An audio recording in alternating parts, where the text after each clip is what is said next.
ఏం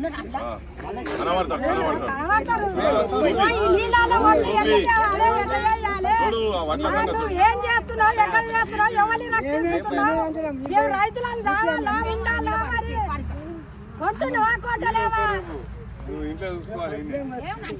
రైతుల పరిస్థితి ఎట్లా కట్టాలి, ఎట్లా కట్టాలి?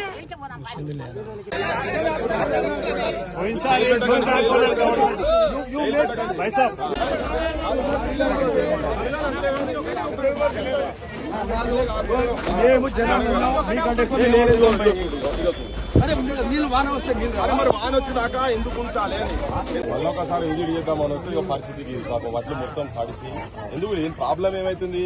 మంత్రి గారు కూడా పెట్టిరి, మీటింగ్ పెట్టిరి, కలెక్టర్ల మీటింగ్ అంటారు.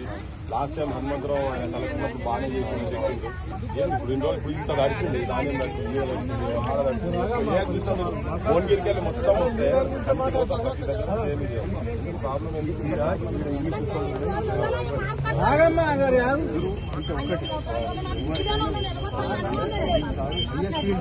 దేశంలో హైయెస్ట్ ఓన్లీ తెలంగాణ.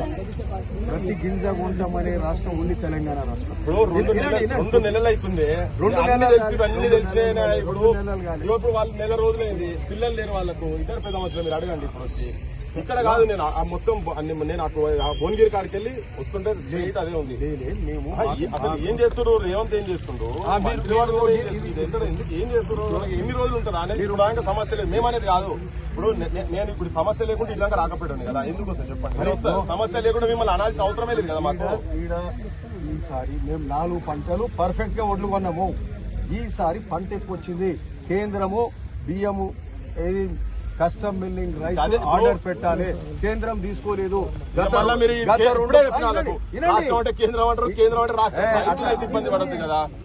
పృథ్వీబాయి నండి, గత 4 పంటలు మంచిగా పోయింది. ఈసారి ఏంటంటే ఎక్కువ పంట వచ్చింది. మనం ఎప్పుడైనా ఇంత డిలే కాదు కదా, డిలే కాదు, మీరు ప్లానింగ్ లేదు కదా. అది కాదు మాట్లాడదు. ఇక్కడ ప్లానింగ్ ఉంటే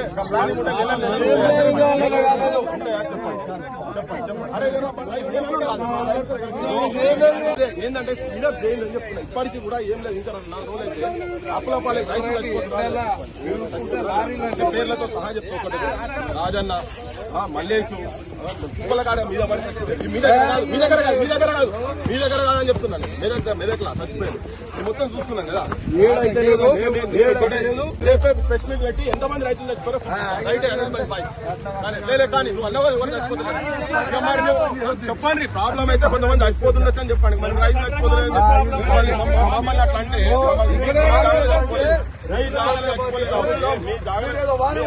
మీ ఎమ్మెల్యే గారు మాట్లాడతారు కదా, సమర్థులే కదా, మీరెందుకు పంచాయతీ? నేనే చెప్తున్నా కదా, మీ జాగాలే కావాలి. మెదక్ చచ్చిపోతున్నారు, నిజామాబాద్ చచ్చిపోయారు, నల్గొండలో చచ్చిపోయారు. మీరు గింత దాన్ని పెద్ద భూతద్దం అంటే కరెక్ట్ కాదు. అది మీరు అనుకుంటున్నారు. విమర్శనే చేస్తున్నా, నేను సద్విమర్శనే చేస్తున్నా. నేను వచ్చిన వచ్చి వీడికి అప్పుడే డైరెక్ట్ వీడికే రానుంటారు కదా.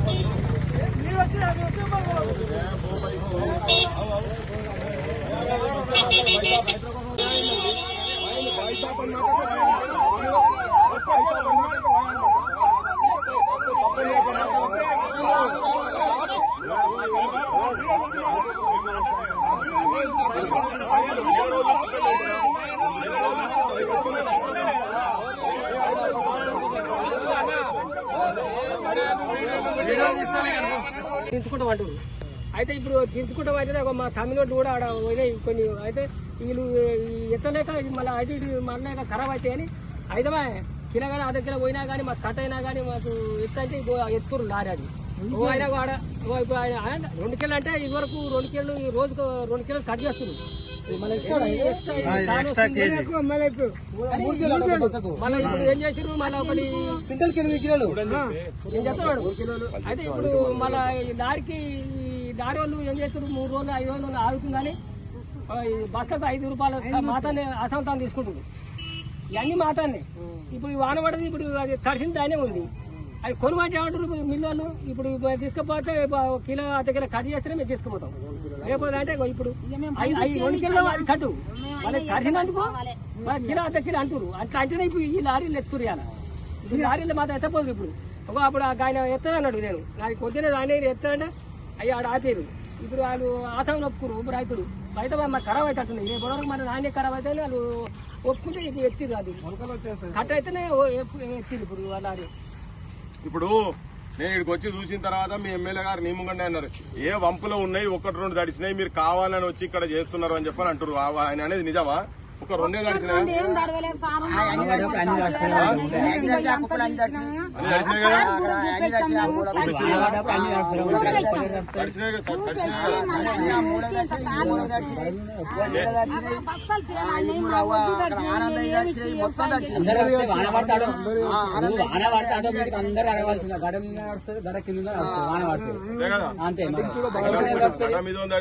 తడవాల్సిందే. చూసినా కానీ ఇప్పుడు మీకు మొత్తం చూపించిన తెలంగాణ ప్రజలారా, రాజకీయ నాయకులారా, అందరికి చెప్తున్నా, 2 కిలోలు కట్ట అంటుండు బస్తాకు 2 కిలోలు కట్ట అంటుండు. 5 రూపాయలేమో బస్తకు ఎత్తుకోపోతుంది. ఏమి అంత దోపిడీ అయిపోయింది మొత్తం. కుమ్మక్క అయినట్టు మొత్తం మిల్లులు బతకొద్దు. కుమ్మక్క అయి మొత్తం మొదలు కలుపుతారు, మొత్తం ఏం లేకుండా రైతునే మొత్తం ముంచుతారు. ఇంత చేస్తారు వాళ్ళు. మొత్తం లారీలు కూడా సరిగ్గా వస్తలేవు. మొన్న 2 రోజులు రానే లారీలు వస్తలేవు. మొన్న 2 రోజులు వస్తున్నాయి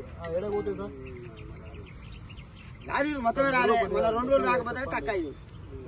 ముఖ్యమంత్రి గారు మొన్న మీరు యాదగిరి రూటకు వచ్చినప్పుడు ఆ రోజు వచ్చిన నేటికి 23వ తారీఖు పోయిన నెల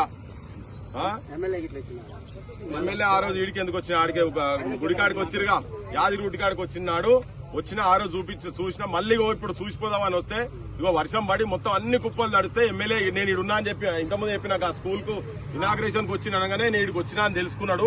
ఫోన్లు చేసిండు, రిపోర్టర్లకు ఫోన్ చేసి ఇక పృథ్వీని వచ్చిందా జర అనుకోండి అంటే వచ్చింది అనగానే నేను రోడ్డు మీద నిలబడే ఉన్నామని నేను పోయినా అనుకున్నాడు. ఏందో ఆయన కార్లు లోపలికి వచ్చినాయి, వచ్చి మొత్తం చూసిండు, అంతా చూసి నేను కూడా ఆడ చూస్తున్నా. లాస్ట్ కి వచ్చే వరకు నాతో చెప్తున్నాడు ఏంటంటే 2-3 కుప్పలే తడిచినాయి, మిగతా అన్ని ఏం తడవలేదు, మీరు ఉట్టిగా అనవసరంగా లేనిపోంది చెప్తున్నారు అంటే కుప్ప తిరిగి ఇప్పుడు మీకు చూపించినా మీరు విజువల్ అలా చూసారు. ఇప్పుడు రైతులు కూడా చెప్తున్నారు ఎత్తు మీద ఉన్నా వంపు మీద ఉన్నా అన్ని తడిచినాయి, వడ్లన్నీ అన్ని అక్కడి నుంచి వచ్చి అన్ని వడ్లు మొత్తం తడిచినాయి. తడుచుడు కాదు, తాడుపత్రిలు తడిచినాయి, తాడుపత్రిలు చినిగిపోయినాయి, బస్తాలు కూడా తడిసి బస్తాలు కూడా చీకిపోయినాయి. ఇంత మొన్నటిదానికి ఎండలకు చచ్చిపోయారు జనం. ఇప్పుడు మా అవనే చెప్తుంది, ఇక మీరు ఉనకపోతే 2 రోజులు పోయి అలా దునుకుతాని దునుకవన్నీ ఏం చేయదు, అటువంటి చేయొద్దు. అప్పులు వినో రేవంత్ రెడ్డి గారు చూసిండ్రు కదా, ఇగో చచ్చిపోతా అంటారు. ఎందుకు మీరు సకాలంలో ధాన్యం కొనలే. ఈ ఎమ్మెల్యే గారు ఏమంటారు అంటే అనిల్ కుమార్ రెడ్డి గారు ఏమంటున్నారు, ధాన్యం ఈసారి మొత్తం దేశంలో అన్నిటికన్నా ఎక్కువ ఉత్పత్తి మన దగ్గరనే వచ్చింది అని అంటున్నాడు. ఎక్కువ పంట వస్తే ఒక వారం రోజులు అటు ఇటు అవుతుంది కావచ్చు అనుకుందాం. ఒకవేళ ఒక వారం రోజులు అటు ఇటు అయితే 2 నెలలు మీకు ఐకేపీ సెంటర్లలో పెడతారా? మరి నేను వచ్చినాడు పోయినసారి అక్కడ పోతే 15 రోజుల నుంచి వాళ్ళు తూకం అయిన తర్వాత అట్నే పెడితే వాళ్ళు చెదలు పడితే ఆ రోజు వస్తే రాత్రి లేపుకొని పోయారు. మరి ఇప్పుడు వీటన్నిటిని ఎందుకు తీసుకుపోలేకపోతున్నారు? మీ అడ్మినిస్ట్రేషన్ ఫెయిల్యూర్ అయింది. మిమ్మల్ని బదనాం చేయాలని కాదు, మీకు గ్రౌండ్ లో రిపోర్ట్ ఎట్లున్నది అనేది, మీకు సోయికి ఉన్నదో లేదో అనేది చెప్పేటందుకు వచ్చిన వీడికి. మీరు ఊకి ఎంతసేపు రియల్ ఎస్టేట్లు, ఆ ఫ్యూచర్ సిటీలు కాలవాడి అది విన్నాడు. ఏం ఫ్యూచర్ సిటీ ఏందో కానీ పొద్దున్న లేస్తే 10 సార్లు ఆ ఫ్యూచర్ సిటీ గురించి మాట్లాడతారు కానీ అన్నం పెట్టే రైతుల గురించి మాత్రం మాట్లాడే పరిస్థితి లేదు, పట్టించుకునే పాపాన వదలేరు. ఇప్పటికి కూడా మళ్ళా నేను అన్నదే చెప్పిండు ఈయన అనగానే కేంద్రం అంటాడు, కేంద్రం అంటే రాష్ట్రం అంటాడు. నీకు చేతగాక నువ్వు తీసుకోక నువ్వు మా మీద ఎందుకు పడుతున్నావా అని. ఫస్ట్ అయితే దీన్ని అంతా ధాన్యం అయితే కొనుగోలు చేసి ఎక్కడో సేఫ్ సైడ్ పెట్టాలా లేదా? మిల్లుల దగ్గర పోతే రైతులే చెప్తున్నారు ఇప్పుడు 3 కిలోలు 4 కిలోలు 5 కిలోలు తీసుకుంటారని చెప్పి రైతులే చెప్తున్నారు.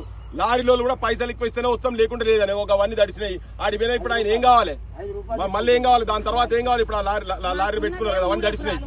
చూడండి ఒకసారి చూడండి.